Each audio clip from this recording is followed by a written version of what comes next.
Hello friends, ನಾವಿವತ್ತಿನ ಮೂರನೇ question 2025 G ಡಿಯ ಫಸ್ಟ್ ಬ್ಯಾಚಿನ ಮೂರನೇ ಕ್ವಶನನ್ನು ನೋಡ್ತಾ ಇದ್ದೀವಿ.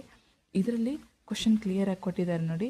ಇನ್ a certain code language JAMB is coded as 5139 and BALM is coded as 9521. What is the code for L in the given code language? ನಿಮಗೆ ಎಕ್ಸಾಮಲ್ಲಿ ಕನ್ನಡ ಲ್ಯಾಂಗ್ವೇಜ್ ಸಮೇತ ಇರ್ತದೆ. ಇದರ ಅರ್ಥನ ಹೇಳ್ತೀನಿ. JAMBಯನ್ನು 5139 ಅಂತ ಬರೆದಿದ್ದಾರೆ.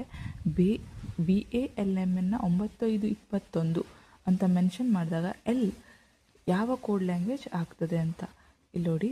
JAMB ಮತ್ತು BALM ಅನ್ನು ಕೊಟ್ಟಿದ್ದಾರೆ. ನಮಗಿಲ್ಲಿ L ಅನ್ನು ಕಂಡುಹಿಡಬೇಕು. ಇಲ್ಲಿ ಕಾಮನ್ ನೋಡಿ, A ಹೋಯಿತು, B ಹೋಯಿತು, B ಹೋಯಿತು, M ಹೋಯಿತು, M ಹೋಯಿತು.